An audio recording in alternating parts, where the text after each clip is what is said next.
Halo, selamat sore. Kita ketemu lagi ya. Kali ini saya akan membahas tentang arbitrase hubungan industrial dan pengadilan hubungan industrial. Sebagaimana diatur di dalam Undang-Undang Nomor 2 Tahun 2004 tentang penyelesaian perselisihan hubungan industrial. Jadi menyelesaikan perselisihan hubungan industrial itu bisa melalui pengadilan, pengadilan hubungan industrial, atau melalui arbitrase.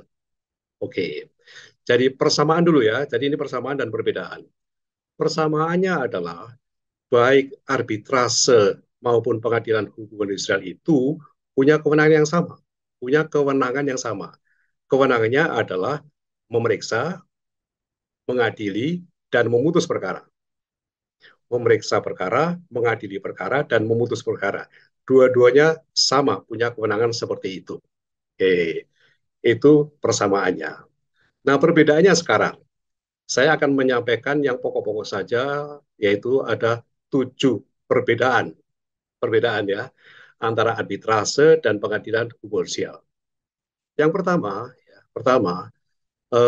untuk melaksanakan arbitrase itu, pertama-tama sekali adalah bahwa para pihak harus sepakat, para pihak yang berselisih antara pengusaha dan pekerja sepakat untuk perkaranya atau perselisihannya itu diselesaikan melalui arbitrase.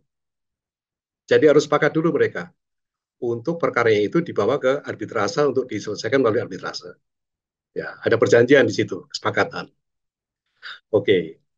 Yang kedua, ya. Nah, sidang arbitrase, oh tadi kesepakatan ya. Kalau di dalam pengadilan hubungan sosial tidak ada kesepakatan antara penggugat dengan tergugat, masing-masing jalan sendiri ya. Jadi bedanya di sini, beda satu itu. Jadi saya ulangi lagi, arbitrase itu dilaksanakan berdasarkan kesepakatan para pihak untuk perkaranya diselesaikan melalui arbitrase. Itu kalau arbitrase. Kalau dalam pengadilan hubungan sosial, bukan seperti itu. Perkara itu disidangkan karena ada gugatan. Ada gugatan yang mengajukan gugatan ke pengadilan hubungan sosial. Tentunya ada gugatan, ada penggugat, dan ada tergugat. Satu perbedaan. Oke, nomor satu. Perbedaan yang kedua, perbedaan yang kedua, oke, ya sidang itu ya diadakan karena adanya eh, permintaan permintaan antara para pihak itu dengan arbiter ya, baik itu arbiter tunggal maupun arbiter eh, majelis. Jadi karena ada permintaan sidang, memang ada permintaan sidang. Tapi kalau di pengadilan hubungan sosial bukan permintaan sidang tapi gugatan, ya, berupa gugatan tadi. Oke, itu perbedaan yang kedua. Oke. Jadi dalam menyelesaikan perkara melalui arbitrase itu eh, para pihak, yaitu pengusaha dan pekerja itu membuat dua dokumen. Ya, dokumen pertama adalah perjanjian antara mereka dulu, yang tadi sudah disebut, bahwa mereka sepakat, ya kami berdua sepakat bahwa perkara kami ini diselesaikan melalui arbitrase, bukan melalui pengadilan hubungan sosial, bukan melalui mediasi, bukan melalui konsiliasi, seperti itu ya. Oke, jadi sepakat seperti itu. Itu dokumen yang pertama yang harus dibuat. Dokumen yang kedua adalah berdasarkan pada kesepakatan ini, maka mereka memilih siapa arbiternya. Nah, lalu membuat perjanjian. Jadi dua pihak ini mengadakan perjanjian dengan arbiter, minta agar perkaranya diselesaikan oleh arbiter yang ditunjuk. Nah, jadi ada dua dokumen di sini harus dibuat oleh para pihak ini, gitu ya. Oke. Nah, kalau di pengadilan ya hanya bicara gugatan, dibuat oleh penggugat dan tergugat harus menjawab dan sebagainya. Yang ketiga adalah perbedaannya adalah eh, putusan arbitrase. Jadi arbitrase itu mengeluarkan putusan sama halnya seperti pengadilan, pengadilan hubungan sosial atau pengadilan apapun ada putusannya gitu ya. Putusan arbitrase ini adalah final dan mengikat. Artinya final dan mengikat. Artinya putusan arbitrase ini tidak dapat dibanding ke lembaga lain.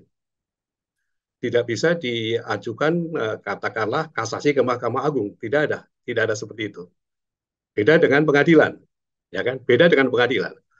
Di pengadilan hubungan sosial untuk perselisihan hak dan perselisihan PHK, itu putusan pengadilan hubungan sosial bisa saja tidak diterima oleh salah satu pihak atau para pihak, kemudian salah satu pihak atau para pihak mengajukan kasasi, permohonan kasasi ke Mahkamah Agung.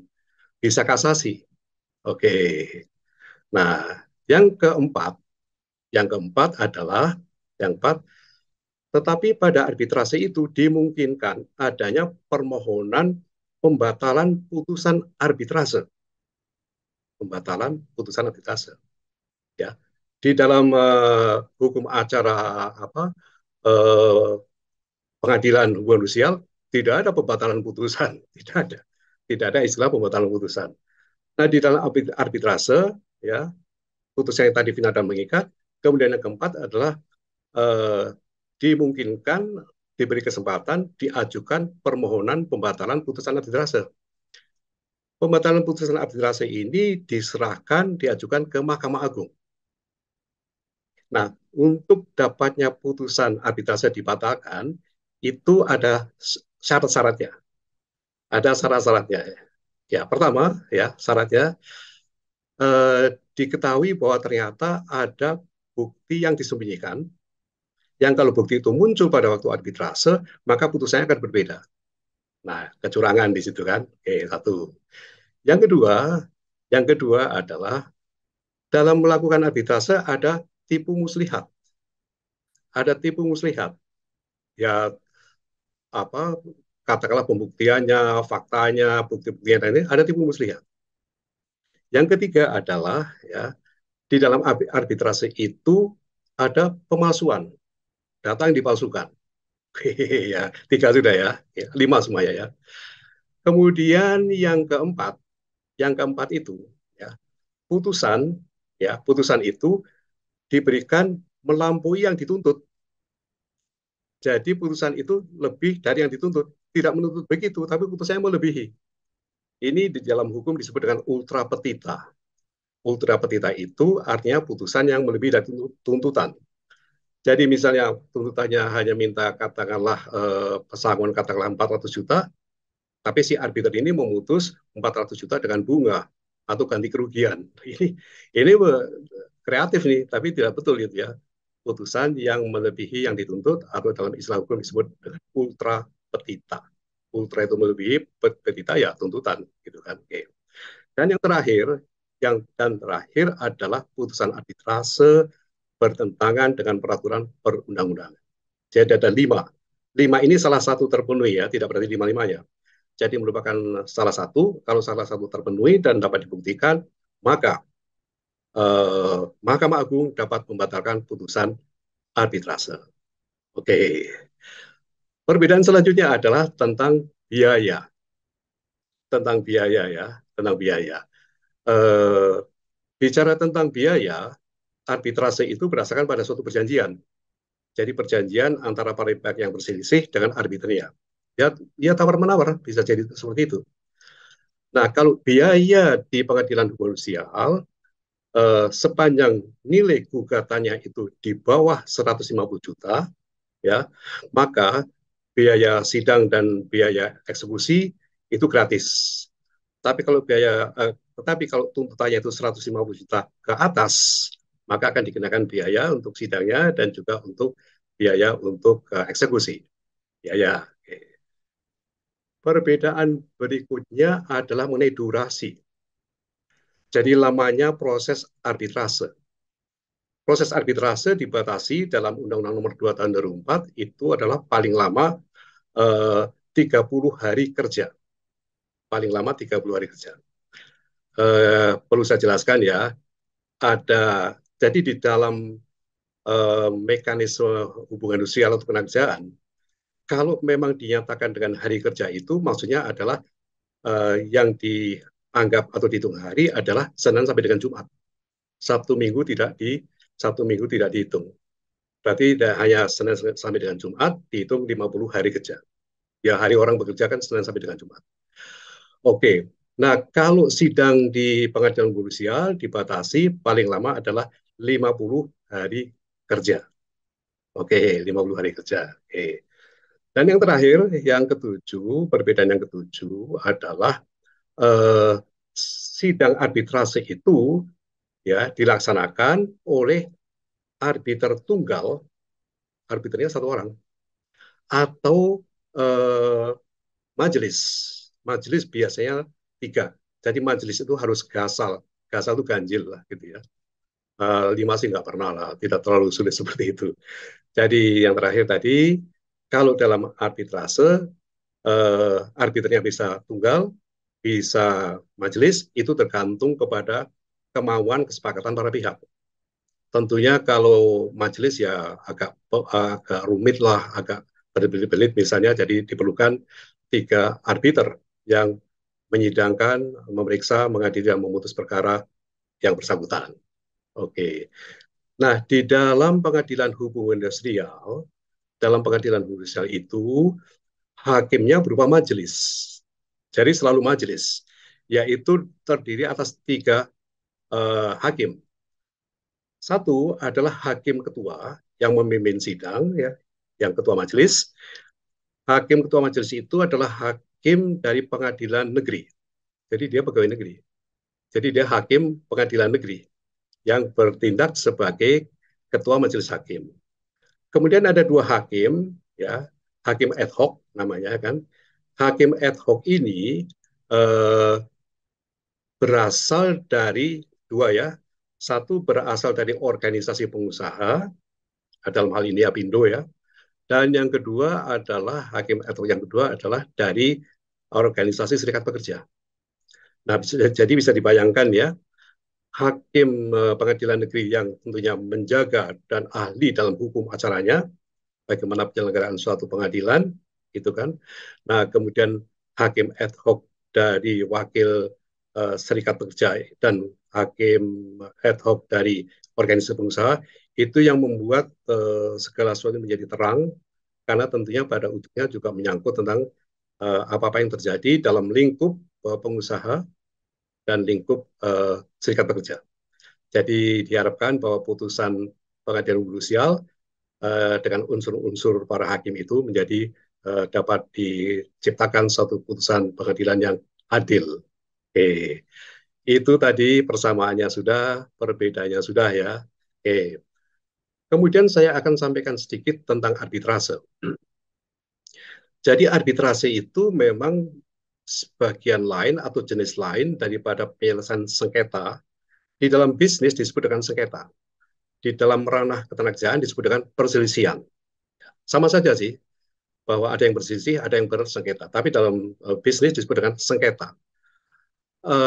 Di dalam arbitrase, dalam bidang bisnis, ya, arbitrase itu sudah ditetapkan bahwa untuk menyelesaikan perselisihan, khususnya di bidang perdagangan. Jadi, bicara tentang arbitrase, itu ada macam-macam arbitrase, ya, macam-macam arbitrase.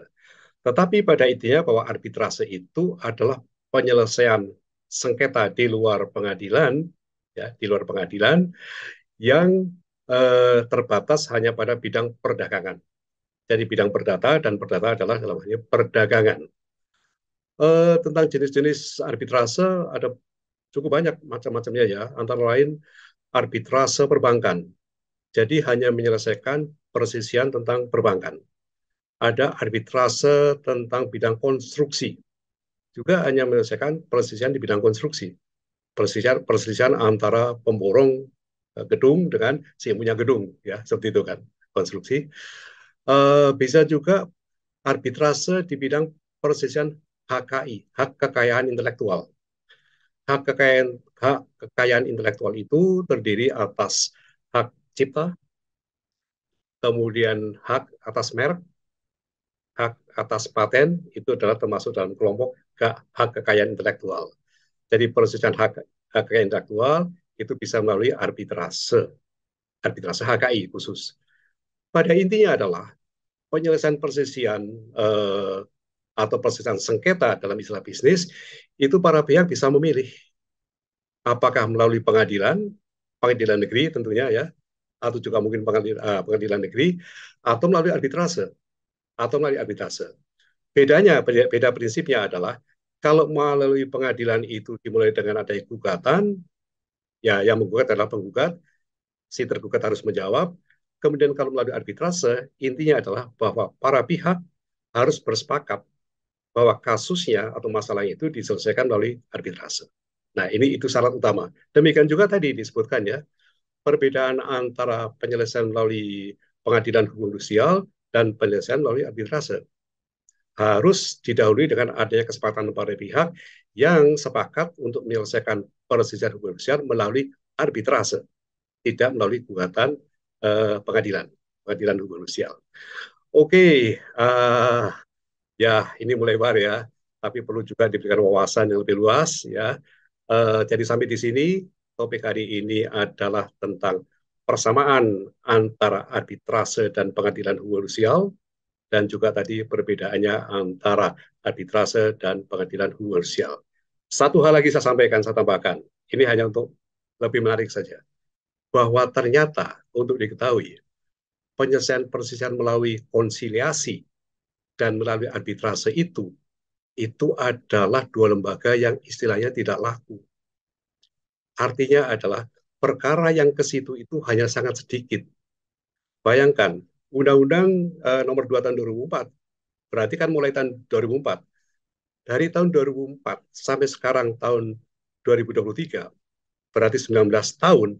Bayangkan ya, bahwa perkara yang ke arbitrase ataupun ke konsilasi itu masih di bawah 10 perkara.